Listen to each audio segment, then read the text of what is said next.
Momento vamos a pasar a la palabra de Dios. ¿Están listos? ¿Están preparados para la palabra de Dios? Vamos a compartir la palabra de Dios en Lucas capítulo 15, versículo 11 al 13. Lucas 15, versículo 11 al 13. ¿Lo han encontrado? Hay unos cuantos que están de vacaciones, pero estamos todos aquí para adorar al Señor, amén. Un día más.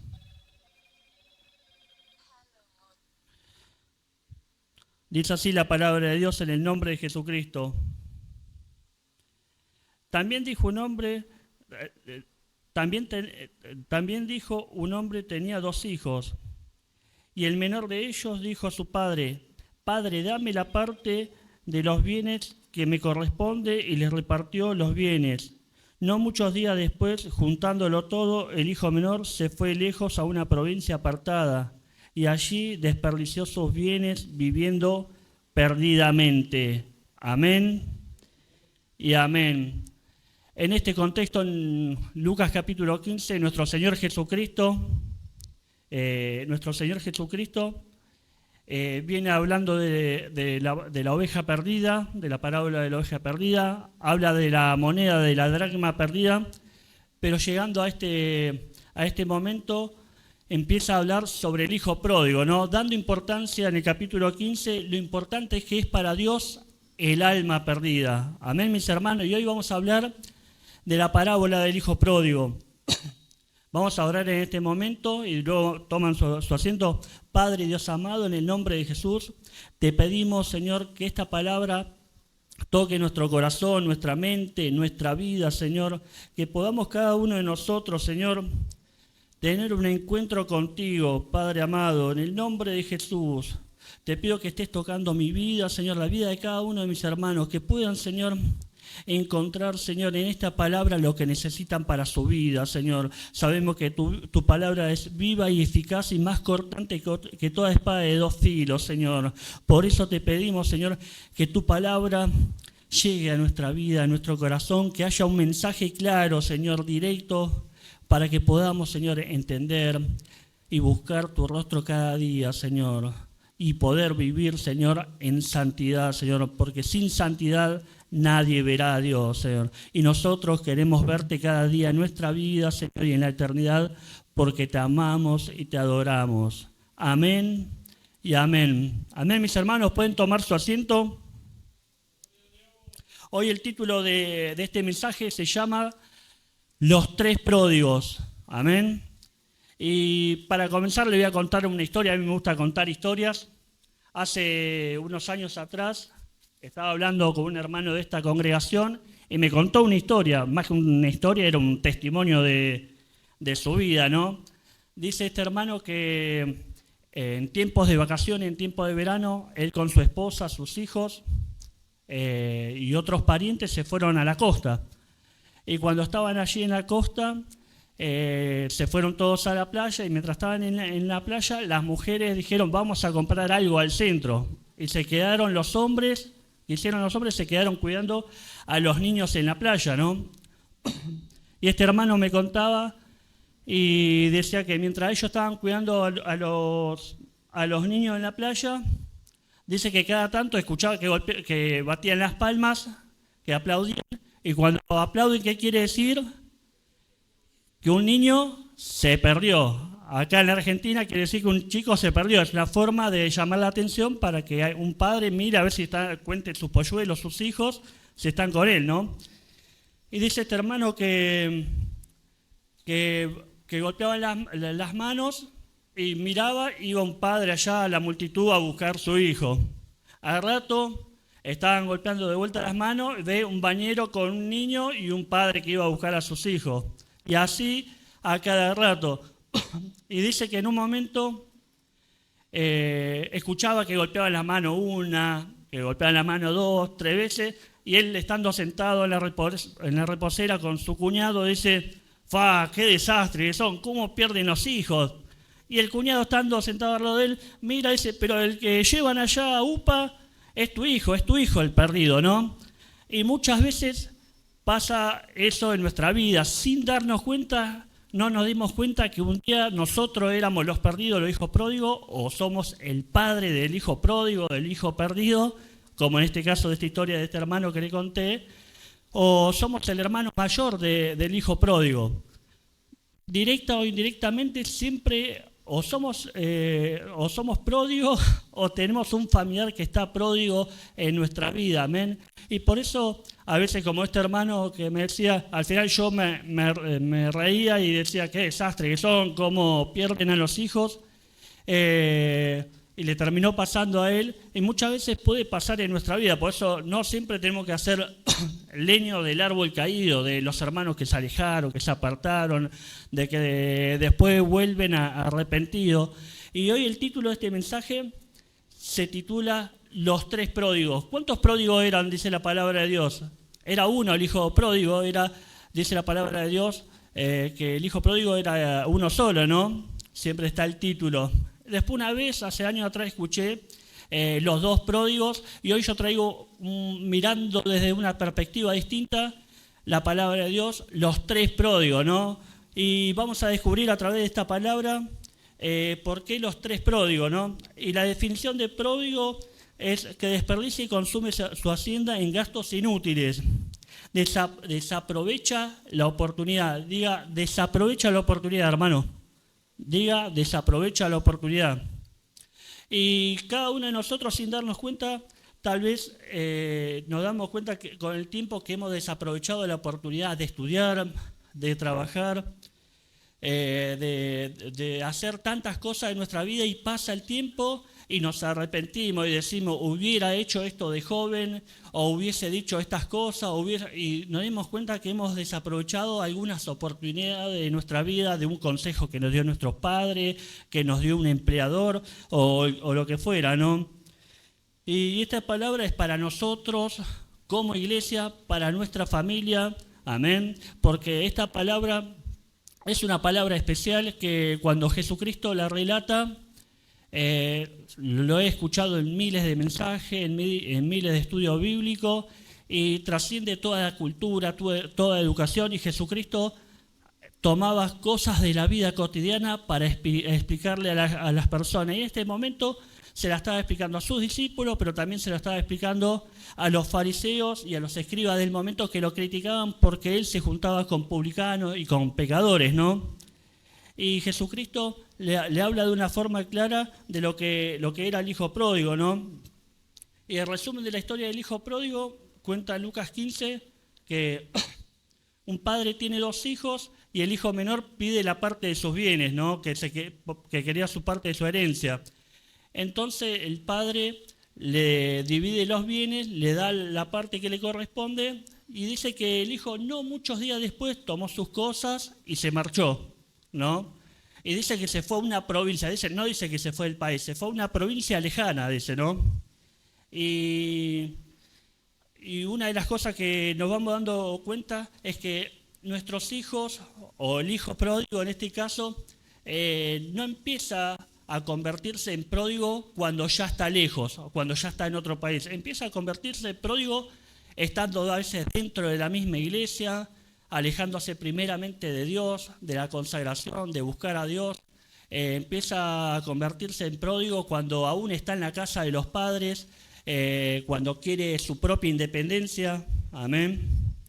El hijo menor pide su parte y se va a una provincia apartada, ¿no? O sea, no se va del país. Y una de las cosas que yo noto es que uno se termina convirtiendo en pródigo estando aún dentro de la casa del Señor, ¿no? O estando dentro de su casa, sea con sus padres cristianos, y busca una independencia. Los hijos se empiezan a alejar de a poco, no toman la decisión de la mañana a la noche de tomar la decisión de abandonar la casa. Es algo que se va dando de a poco en su vida, ¿no? Y una de las cosas que busca el hijo pródigo cuando uno estudia la palabra de Dios, busca independencia. Y la verdad no está mal tener independencia. A mí me encanta tener independencia, pero para que haya independencia, ustedes lo pueden mirar a nivel de un país o de una empresa o de lo que fuera, uno para tener independencia tiene que tener sustento económico, ¿no? Porque si te vas a ir de la casa de tus padres a los 14, 15, 18, 22 años, a la edad que sea, y no tenés un trabajo, no tenés educación, no sabés cuidarte, no tenés dominio propio y te vas y un día te vas de la casa de tus padres y dejaste embarazada una o quedaste embarazada y una cosa, la otra, desobedeciendo la palabra de Dios a tus padres y un montón de otras cosas, eso declara que no era el tiempo de que tengas una independencia, porque primeramente la independencia la tenés que tener de forma en la educación, en el trabajo, que es lo que te va a llevar a valorar la vida. Amén, mis hermanos. Y muchas veces pasa eso en la juventud. Cuando llega a los 14, 15, 18 años, viven preguntando el por qué tengo que hacer caso, el por qué tengo que volver a tal hora a casa, y les molesta, les cuesta. Y en verdad, sin educación y sin trabajo no puede haber independencia. Y los resultados muchas veces pueden terminar siendo, pueden ser así como lo vivió el hijo pródigo. Terminó desperdiciando todo lo que había heredado, terminó trabajando para un hombre, para un extraño, deseaba comer de la comida de las algarrobas de los cerdos, las algarrobas son un fruto del algarrobo, y él deseaba comer eso, ¿no? Había caído tan bajo y dice que en un momento tenía hambre, deseaba comer esto, y volviendo en sí dice que dijo, en la casa de mis padres los jornaleros tienen abundancia de pan y yo aquí deseando comer estas cosas, ¿no? Y se arrepintió, dice, ¿no? Y muchas veces pasa eso, nos arrepentimos como hijos de decisiones que hemos tomado, ¿no?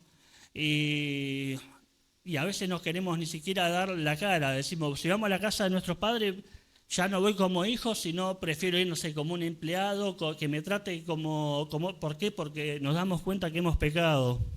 Y una de las cosas que no tenemos que desperdiciar cuando somos jóvenes es la oportunidad de ser obediente, a poder estudiar y a poder trabajar. No va a haber nunca independencia si no estudias y no trabajar.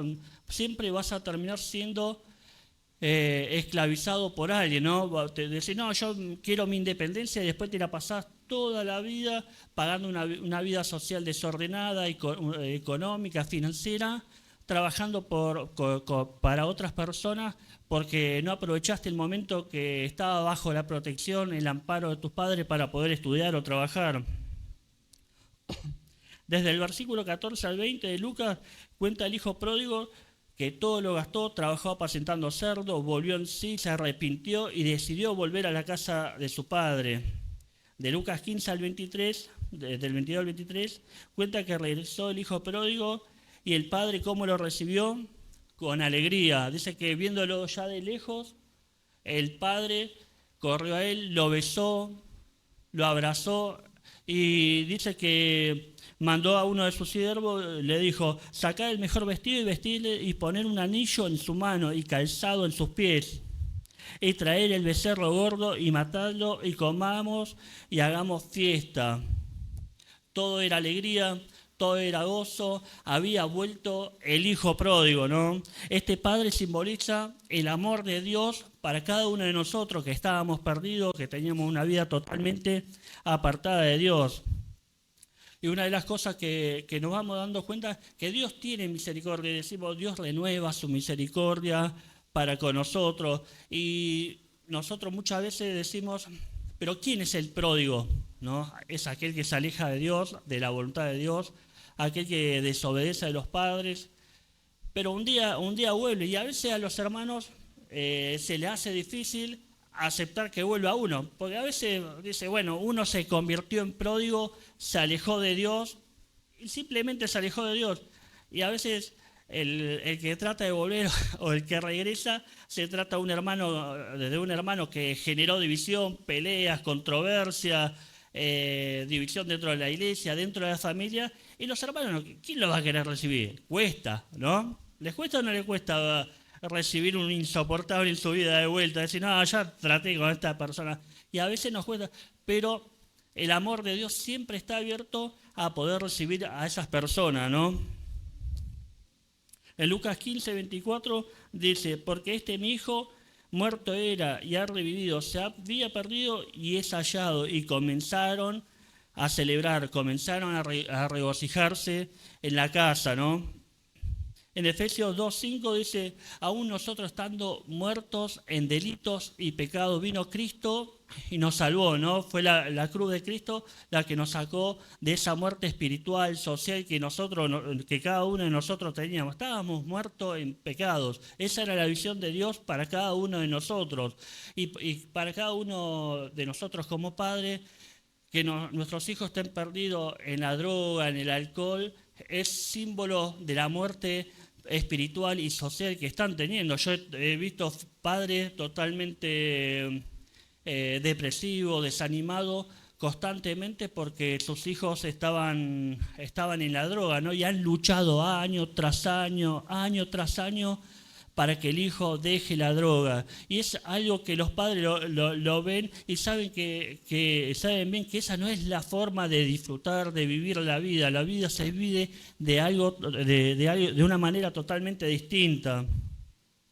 Para Dios cada uno de nosotros estábamos muertos, pero su luz, su amor, su misericordia nos restauró. Este padre decía que simboliza a Dios, ¿no? Que simboliza. Ahora, cada uno de nosotros, ¿qué padre simbolizamos, no? Yo hace años atrás era líder de jóvenes y muchas veces hablaba con jóvenes que me contaban un problema, lo otro, y a veces escuchaba también a los padres por un tema familiar, un problema, y el padre me decía, mi hijo se alejó, mi hijo esto, lo otro, y a veces tenía razón el padre, y en otras ocasiones tenía razón el hijo, ¿no? El hijo decidió independizarse, el hijo tomó la decisión de ponerse de novio, de casarse, y, y uno dice, en este momento a ver quién es el pródigo, porque muchas veces tenemos que preguntarnos por qué se alejó nuestro hijo, ¿no? Porque nuestro hijo, no, porque estoy en desacuerdo con la novia que tiene, que se casó con la... Y hace 15, 20 años estás desaprobando la esposa que tiene, estás desaprobando la relación que tiene, y ya formó una familia, y tal vez la esposa o el esposo que tiene es un hombre de trabajo, de estudio, de esto, lo otro, y a veces te dicen, no, lo que pasa es que yo quería que él se case con un hombre que aspire al ministerio. Yo muchas veces digo, ¿saben cuántos hombres que aspiran al ministerio? Que aspiran al ministerio, que se salven salmos de memoria, esto, lo otro, y la esposa y la mujer lo tienen que estar sacudiendo para que se levante a las 6, 7 de la mañana para que vaya a trabajar, porque no quiere ir a trabajar, ¿me entienden? Y muchas veces tenemos que aprender a valorar y a darnos cuenta de quién se alejó, ¿no? Si se alejaron nuestros hijos o si nosotros nos hemos alejado en algún momento de nuestros hijos con nuestra manera de juzgar a las personas, sus relaciones, su vida económica o lo que fuera, ¿no? El Salmo 11, versículo 7 dice, porque Jehová es justo y ama la justicia, el hombre recto mirará su rostro. Una de las cosas que nuestros hijos notan es la desigualdad, la injusticia, ¿no? Yo hace un tiempo atrás le decía a mi hija, Steffi, ¿vos qué pensás de tener un hermano? Y agarró y le dijo, no, no quiero, me dice, pues le van a dar más bolilla a él, al otro que a mí, ¿no? Y los hijos se dan cuenta de la desigualdad, la injusticia, a todos nos molesta. Yo me acuerdo cuando era chico, hace un tiempo atrás se reía mi hermana, mis familiares, porque yo tenía 13, 14 años y me acuerdo que era, Esteban en la mesa era, Esteban, sentate bien, acércate a la mesa, sentate bien, bajá los codos, no hagas ruido con la sopa, no haga ruido con la boca cuando come, no esto, no lo otro, y renegaba constantemente a mi mamá y se reía mis hermanos, ¿no? Hasta el día de hoy. Pero una de las cosas que no me molestaba la corrección o que me estén marcando eso, sino ver del otro lado de lo que sería la casa o del otro lado de que nos pasa Es que nos molesta la injusticia, ¿no? Ver del otro lado de la mesa un familiar o un hermano que tenía adicciones, que dejaba de estudiar, esto, lo otro, y vos decís, no le dices nada. Y a vos te están marcando, no sé, un problema, un detalle, cómo te sentás en la mesa, y eso te marca, amén, te marca constantemente, te marca la vida, te marca la desigualdad, la injusticia, y vos decís, porque esto pasa en cada área de nuestra vida, pasa en la familia, pasa en la iglesia, y vos decís, ¿por qué los líderes o las autoridades tomaron esta decisión? Si a mí me corrigieron tantas veces esto, lo otro, y vos decís, ¿por qué tanta desigualdad? Y era algo que cuando llega el hermano mayor a la casa, se da cuenta y se molesta, ¿no? Y la desigualdad molesta constantemente dentro de la casa del Señor, dentro de la familia. Y una de las cosas que no tenemos que perdernos como padre es la oportunidad de poder ser justo con nuestros hijos, ¿no? Y ser justo no es matarlo, no es castigarlo de una manera excesiva para siempre, sino darnos cuenta darnos cuenta qué es lo justo a la hora de tomar decisiones y que tiene que haber una igualdad, sea en la educación o lo que fuera, ¿no? En Lucas 15, versículo 23 dice, el padre hizo matar al becerro gordo de la manada y fiesta por su hijo menor, ¿no? De Lucas 15, del versículo del 30, dice, llega el hermano mayor que volvía del campo, preguntó de qué se trataba la fiesta y se enojó y no quería entrar, ¿no? Era justo que entre para ver a aquel que estaban celebrando, que era justo. O sea, la misericordia de Dios es amplia y muchas veces nos pasa esto, nos parece totalmente injusto de que en la familia o en la iglesia se le abra la puerta a aquel que difamó, que aduló, que engañó, conspiró, que generó un montón de controversia. Y vos decís, a mí me estuvieron marcando la vida constantemente, no sé, desde que te levantaba, que cómo te sentaba en la mesa, de que si estudiaste, de que si no estudiaste, y vino y no metió una pata, metió las cuatro, y nos damos cuenta que al final la vara estaba alta para nosotros y no para los demás, y siempre estamos viendo constantemente eso que nos aflige, ¿no? Y a veces he escuchado, no sé, el mensaje de la prédica del hijo pródigo, de que siempre el hermano mayor es como el malo, es como el que no tiene el amor de Dios, el que no perdona. Y no es así. El hermano mayor es aquel que se congregó siempre, es aquel que siempre fue obediente a sus padres, que siempre estuvo en constante obediencia al Señor, que vivió en santidad. Ese es el que representa al hermano mayor en la palabra, ¿no? Y muchas veces esto termina dividiendo la familia, ¿no? Termina dividiendo la familia, que estamos constantemente, el hermano mayor no perdona al hermano menor, el padre, como en esta situación del hijo pródigo, el padre está hablando afuera de la casa para que entre a la fiesta y estamos en la iglesia totalmente divididos, estamos en la familia totalmente divididos, no aceptamos la manera que vivió nuestro hermano y que a mí me marcaban esto, me marcaban lo otro, todos los detalles, ¿no?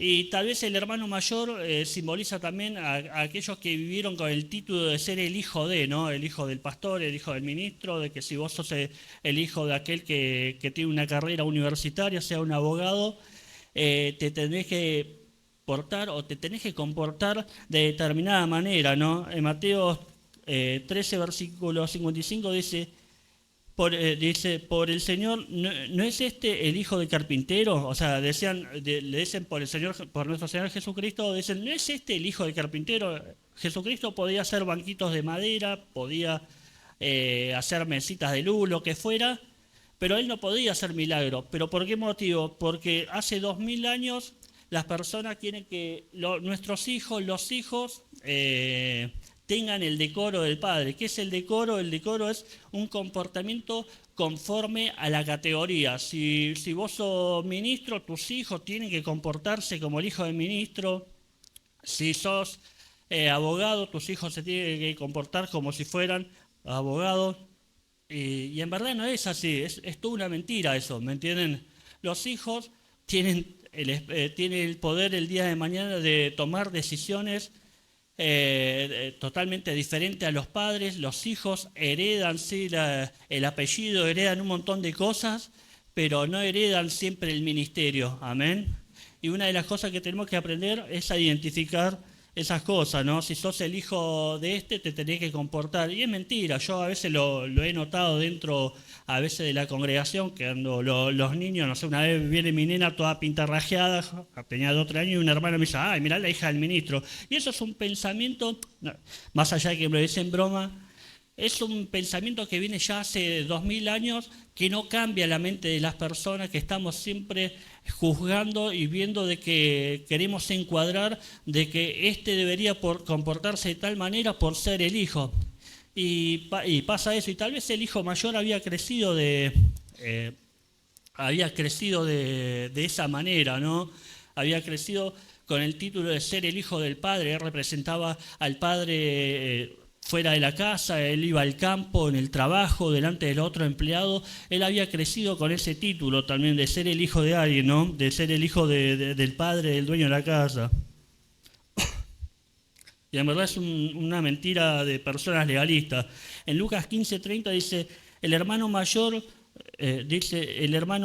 pero cuando vino tu hijo, el hermano mayor dice, pero cuando vino tu hijo, que has consumido tus bienes con rameras, has hecho matar el becerro gordo, y lo dice de una forma despectiva, cuando viene tu hijo, dice el hermano mayor estaba tal vez, estaba totalmente molesto. Y el padre le dice, cuando vos quisieras podría haber matado el becerro gordo de la manada. Y para el hijo mayor en realidad se trata mucho más del reclamo del becerro gordo de la manada. El hijo mayor representa aquella persona que no fue honrada, que trabajó siempre dentro de la casa del padre, dentro de la iglesia, en todas las áreas de su vida, y no fue honrado en el momento, ¿no? Y ese es el reclamo genuino que es lo que tiene. Dice, pero a los padres de familia, a los líderes, en algún momento a los padres de familia, a los líderes, nos llega la factura, ¿no? Nos llega el reclamo a cada uno de parte de nuestros hijos. ¿Hay algún hijo que tenga reclamo hacia sus padres o padres que tengan reclamo de sus hijos? Estoy seguro que muchos tenemos, sean los niños cuando tienen 6 años, 14, 20, 30 y cuando son adultos, cuando tienen 40, 50, también tienen reclamo hacia los padres. ¿Por qué él sí y a mí no? Y pasa constantemente, ¿no? El hermano mayor tal vez le dice, decile ahora ahí a tu hijo menor, como me decías a mí, que me comporte en público, que no diga malas palabras, que no diga malas palabras, que no haga chiste, que no haga esto. Decile ahí a tu hijo menor, mira, anda borracho, anda en adicciones, esto, lo otro, y le molesta al hermano mayor, ¿no? Constantemente. Y también simboliza a aquellos hijos en la familia, en la iglesia, que los padres están constantemente, no sé, marcando a la hija, no, hija, la pollera por abajo de la rodilla, y si es un poquito más larga, mejor que si andás en la calle con remera, la remera con manga para que no te vean los hombros, que esto, que el otro. Y después vino el hijo menor o la hija menor y no metió una pata, metió las 4, dejó de estudiar, dejó de trabajar, no cumplió con los estándares de santidad que los padres tantas veces demandaban. Y el hermano dice, le dice el hermano mayor, decile ahora ahí al menor, hablarle del tamaño de la pollera, decirle que se comporte en público como lo hacías conmigo. Y constantemente ese reclamo el hermano mayor se lo hace saber al padre, ¿no? Y el hermano mayor está enojado, está dolido, está angustiado, siente que haber vivido en santidad no valió la pena, ¿no? No sé si alguna vez se sintieron así, que están molestos, que están enojados, decir, no tiene un sentido, yo fui obediente, cumplí con la palabra de Dios, y muchas veces ha pasado Y nos damos cuenta que aquel que pecó, que aquel se alejó, muchas veces no le terminó yendo mal, como dice la palabra de Dios, le terminó yendo un poco bien y mejor que nosotros, ¿no? Y estamos constantemente mirando ese detalle. El hermano mayor estaba perdiendo la oportunidad que muchas veces perdemos nosotros cuando nos ponemos a mirar cómo prosperan aquellos que se alejan de Dios, o que pecan, o que le dan la espalda, o que desordenan la casa de su padre o de la iglesia.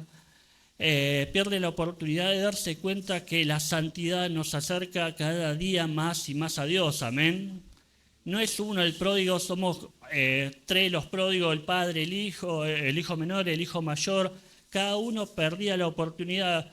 En un momento estuvo el hijo menor fuera de la casa de su padre, fuera de poder disfrutar la casa del padre, de la fiesta.